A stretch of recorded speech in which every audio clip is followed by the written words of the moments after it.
The rain had just started when Laura Mitchell came home that evening. The house was unusually quiet, except for the faint hum of the refrigerator and the soft ticking of the old wall clock. Her husband, David, was away on a business trip in Chicago, and their home in Seattle felt bigger and emptier than usual. She dropped her keys on the counter and sighed. The day had been long, and she was looking forward to nothing more than a warm shower and some peace. Her stepson Ethan was supposed to be studying in his room upstairs. He had come back from college a week ago, staying for the summer break. Ethan was polite but distant. At 22, he carried a quiet maturity that sometimes caught Laura off guard. His father's features were there, strong jaw, calm eyes, but his mannerisms were softer, more reserved. They'd never been close, but they got along easily enough. Laura walked toward his room to ask if he wanted dinner. The hallway light flickered slightly as she reached for the handle. She knocked lightly, once, twice, then realized the door wasn't even locked. She pushed it open without thinking, and what she saw froze her completely. Ethan was sitting by the window, his head in his hands, his shoulders trembling. The light from outside caught the edge of his face, his eyes red, his expression shattered. It wasn't what she expected at all. "Ethan," she said softly. He looked up, startled, wiping his eyes quickly. "Oh, Laura, I didn't hear you." She stepped inside, closing the door gently behind her. "I'm sorry, I didn't mean to walk in." The door was open. Are you okay?" He hesitated, looking embarrassed. "Yeah, I'm fine, just bad day," but she could tell that wasn't true. The pain in his voice was too raw to ignore. Laura sat on the edge of the bed, her voice calm. "You can tell me if something's wrong." Ethan took a deep breath, his eyes fixed on the floor. "It's nothing.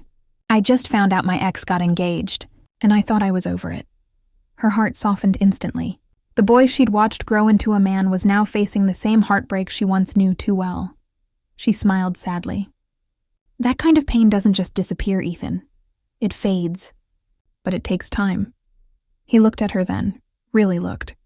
"How did you deal with it? When you and Dad met, were you over your past?" The question caught her off guard. But there was no judgment in his tone, just curiosity. Laura thought for a moment. "No, not completely. I think we all carry pieces of the past. The trick is learning to live with them without letting them define you." Ethan nodded slowly, his eyes softening. "I wish I could do that." She smiled gently. "You will." But even as she said it, something about that moment lingered, something fragile and unspoken. Two people who barely knew how to comfort each other suddenly found themselves sharing silence that felt meaningful. Outside, thunder rumbled faintly. Inside, the air felt heavy with things left unsaid. Over the next few days, the atmosphere between Laura and Ethan shifted. They didn't talk about what happened that night, but the memory of it lingered.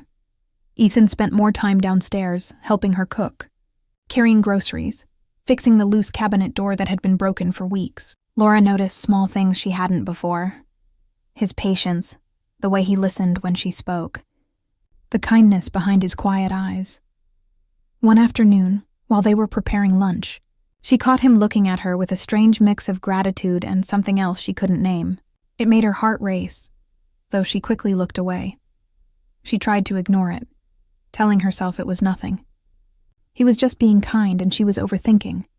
But that didn't stop her from noticing him. How thoughtful he'd become. How his presence filled the empty house in ways she hadn't realized she missed. That evening, after dinner, they sat outside on the porch. The air smelled of rain and summer leaves. Ethan leaned back on the railing, gazing at the yard. "You know, it's strange being back here. Everything feels the same, but I'm not the same person anymore." Laura smiled faintly. "That's how growing up feels. You change faster than the world around you." He turned to her. "Do you ever feel like you missed something? Like, maybe the life you thought you'd have just slipped away?" Her heart ached at the question. "Every day," she admitted.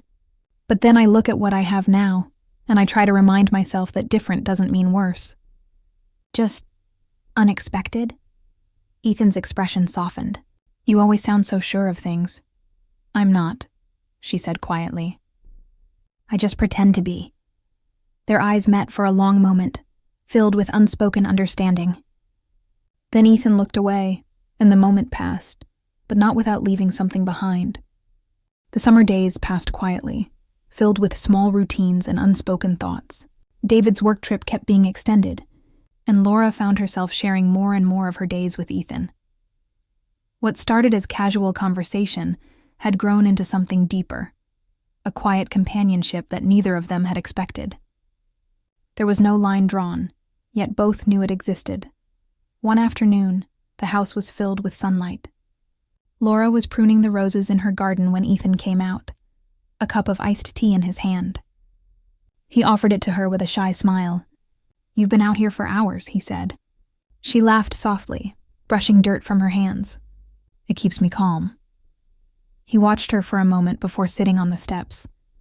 "You always make things look easy," he said, "even when they're not." His words lingered longer than he meant them to. Laura looked at him, surprised by his tone. There was no flirting in it, just honesty.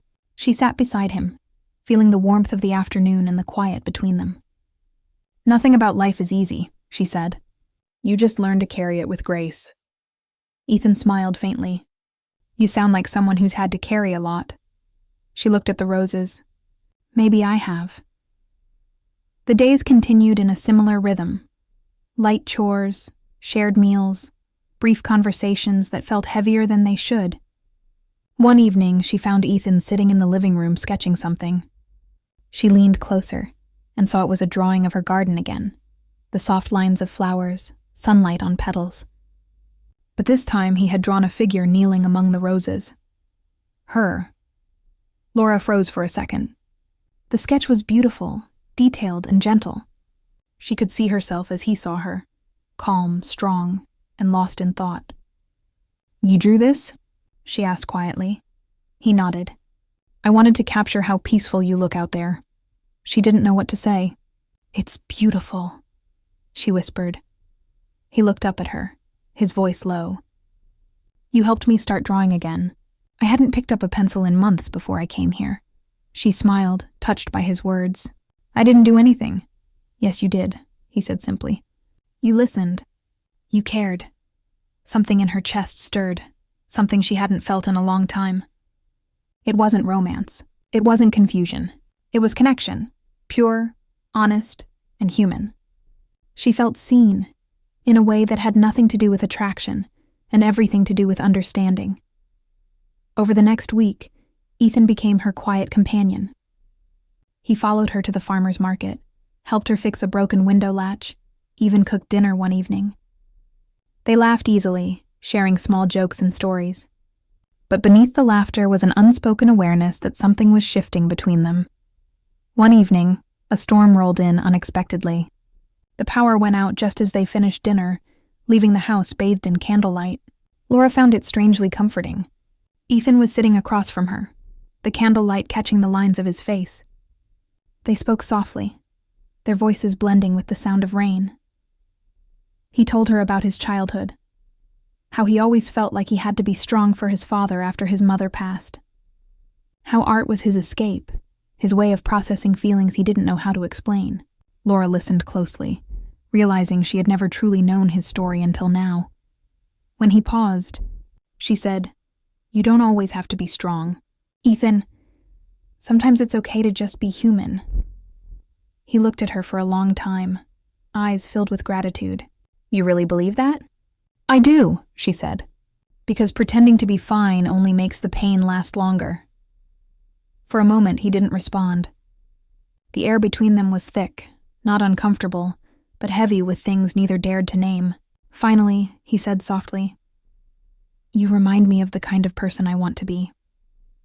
Laura's breath caught, and she quickly looked away. She didn't know what to say to that. She only knew that something inside her had shifted too. Later that night, unable to sleep, Laura walked into the living room. Ethan was there again, sitting by the window with his sketchbook. He didn't notice her at first.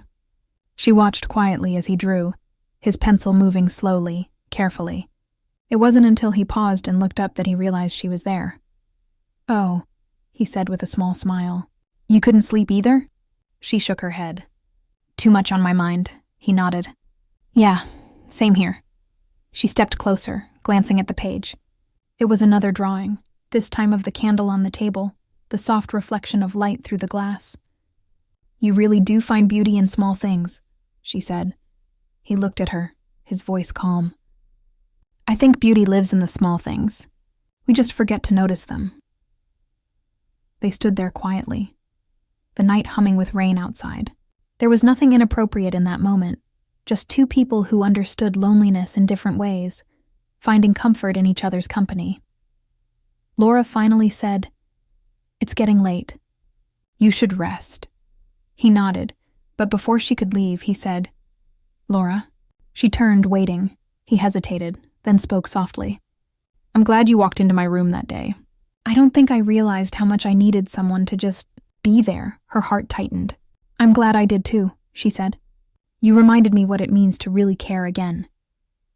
The next morning, the sun was out again, and the house felt brighter somehow. They both carried the memory of that quiet night, unspoken but meaningful. Later that week, they went grocery shopping together, laughing as Ethan insisted on picking fresh herbs instead of dried ones. The cashier smiled at them, probably thinking they were just a mother and son. And maybe, in a way, that's what they had become. Two people bound not by blood, but by understanding. That evening, as they unpacked the groceries, Laura caught her reflection in the kitchen window. She looked lighter, calmer, almost like herself again. Ethan looked up from the counter and said, You're smiling more lately. She laughed softly. Maybe I'm remembering how to, he nodded. Good. You deserve that. The words hit her deeper than she expected. For years, she had moved through life with quiet purpose, keeping the house, keeping peace, keeping herself composed. But in these few weeks, she had begun to feel alive again, not because of romance or longing, but because someone saw her for who she truly was. That night, as she closed her bedroom door, she realized something important. Life sometimes brings people into our world not to change everything, but to remind us of who we are beneath the silence. Ethan hadn't filled a void in her life. He had simply reminded her that she still had room to feel, to hope, to care. Still, deep down, Laura knew this balance was fragile. David would be home soon, and whatever quiet understanding existed between her and Ethan would have to fade into memory. But as she drifted to sleep, she didn't feel guilt. She felt peace, a rare, steady kind of peace that came from honesty, not desire. Outside, the crickets sang, and the night wrapped around the house like a soft blanket. Inside, two people, different in age, experience, and past, had somehow found common ground. It wasn't love, at least not the kind the world judged. It was something quieter, something purer. And though Laura didn't know what tomorrow would bring, she knew that moment would stay with her forever. The morning David returned home, the air in the Mitchell house felt different. Laura woke early, tidied the living room, and brewed coffee just the way he liked it, strong and dark. It had been nearly 6 weeks since he'd left, and though she'd grown used to the quiet, part of her was ready for the house to feel whole again. Yet beneath that anticipation, there was something else. A quiet heaviness she couldn't quite name. Ethan came downstairs around 8, his hair tousled, still half asleep. He lands today, right? He asked. Laura nodded, pouring him a cup of coffee. In about an hour. He smiled, though it didn't quite reach his eyes. It'll be good to have him back. She nodded again, forcing a small smile. Yes, it will. Their words were ordinary, polite, but the silence that followed wasn't. Both knew something had changed between them, though neither had ever said it aloud. What they shared wasn't wrong, but it wasn't simple either. It was a fragile understanding, built in the quiet absence of the man who now returned home. When David finally arrived, the front door burst open with his usual energy. He hugged Laura tightly, kissed her forehead, and handed her a small souvenir from Chicago, a silver keychain shaped like a skyline. "Missed you," he said warmly. She smiled, genuinely happy to see him. "We missed you too." Then he turned to Ethan and clapped him on the shoulder. You've grown up since the last time I saw you. College must be treating you well. Ethan chuckled. Trying my best. The house came alive again with conversation. David filled the air with stories from his trip. Late meetings, flights delayed, restaurant dinners with clients. He spoke with the easy confidence of a man who loved his work and the sound of his own voice. Laura listened, nodding at the right moments, but her mind felt distant. She watched Ethan quietly, noticing how he'd gone silent, retreating into himself. Later that evening, after dinner, David fell asleep on the couch, exhausted. Laura went to clear the dishes, but Ethan was already in the kitchen, stacking plates. Their eyes met for the first time that day. "You don't have to help," she said softly. "I don't mind," he replied, rinsing a dish. "It's good to keep busy." They worked side by side in silence, the clatter of plates filling the air. When they finished, she leaned against the counter. "It's strange having him back," she admitted. Ethan nodded. "Yeah, it feels different now." She looked at him, her chest tightening. "Different how?" He hesitated, then said quietly, "Like everything we built here these past weeks doesn't belong anymore." Her breath caught. She knew exactly what he meant. The quiet evenings, the soft laughter, the sketches, the long talks. They belonged to a time that had now ended. "It's okay," she said gently. "We always knew it would be temporary." He gave a small, sad smile. "Yeah, but still, I'll miss it." That night, Laura couldn't sleep. She lay awake, staring at the ceiling, listening to the steady rhythm of rain outside. Her mind drifted to the first evening she'd walked into Ethan's room by accident, the night everything had quietly shifted. She had thought she'd stumbled into something uncomfortable, but instead she had found honesty, kindness, and the unexpected comfort of being understood. The next morning, David was up early again, busy on calls. Ethan stayed in his room, quiet as usual. When Laura went to check on him, she saw the door slightly open, just like before. She paused, hand hovering over the frame. She remembered the first time she'd stepped through that door and how much it had changed her. This time she knocked softly. "Ethan?" He turned from his desk, smiling faintly. "You knocked," she smiled back. "Learning from my mistakes." He laughed quietly, then gestured for her to come in. On the desk beside him was a small pile of papers. "What's that?" she asked. He handed her one. It was a sketch of the house, the porch, the garden, and the living room window glowing with light. Below it, he'd written, "Home isn't always a place." Laura's throat tightened. "This is beautiful, Ethan," he shrugged. "It's a thank you. For everything." She looked at him, trying to find the right words. "You don't have to thank me. You've been good company." He shook his head slightly. "No, Laura, you did more than that. You reminded me that it's okay to feel again. You helped me see life differently." Her heart ached in the best and worst way. "You've changed too," she said softly. "You're stronger than when you came home." He smiled, though it didn't hide the sadness in his eyes. "I guess we both found something we didn't expect." Laura felt her voice tremble. "And now we have to let it go." He nodded slowly. "Yeah, we do." There was a moment of silence between them, one that said everything words couldn't. Gratitude, affection, understanding, and the bittersweet knowledge that not every connection was meant to last forever. She handed the drawing back to him, but he pushed it gently toward her. "Keep it, a reminder of the good things that come when you least expect them." She smiled sadly. "Thank you." That afternoon, David decided to take them both out to dinner to celebrate his return. The restaurant was cheerful, full of chatter and clinking glasses. Ethan was quiet, polite, answering questions but avoiding Laura's eyes. She didn't blame him. Every shared glance now carried the weight of everything unspoken. When they returned home, David went upstairs to unpack, leaving Laura alone in the kitchen. She stood there for a moment, running her fingers over the smooth surface of the counter, lost in thought. A few minutes later, she heard footsteps. Ethan stood at the doorway. "I wanted to say goodbye before I head back tomorrow," he said. She looked up quickly. You're leaving already? He nodded. Classes start next week. I should get back and settle in. Her chest tightened again. Of course. He stepped closer, his tone gentle. Laura, I need you to know. What happened this summer? It meant a lot to me, but I don't want it to feel like something to hide or regret. It wasn't wrong. It was just real. Tears stung her eyes. It was real, she said quietly. And it mattered. He smiled faintly. Good. Then we'll both carry it the right way. She nodded, blinking back emotion. Promise me you'll keep drawing. Don't lose that again. I won't, he said. Then he did something simple but meaningful. He reached out and squeezed her hand, a brief, warm gesture of gratitude and goodbye. No words followed. None were needed. When he left the next morning, the house felt silent again, but not empty.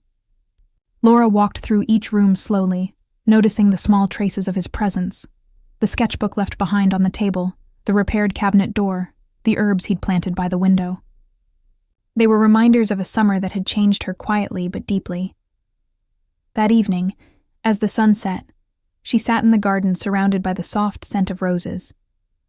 David joined her, talking about work, but her thoughts drifted elsewhere, to the laughter, the rain, the art, and the lesson that connection doesn't always fit into the world's rules. Sometimes, she realized, people come into your life not to stay forever, but to help you rediscover parts of yourself you forgot existed. She looked toward the horizon and whispered to herself, what I walked into that night wasn't a mistake. It was a beginning. Inside, on her desk, lay the sketch Ethan had given her, the one that said, "Home isn't always a place." She smiled through quiet tears, knowing exactly what it meant. And for the first time in a long time, Laura felt whole, not because someone had filled the emptiness, but because someone had reminded her that she still had the strength to feel, to heal, and to start again.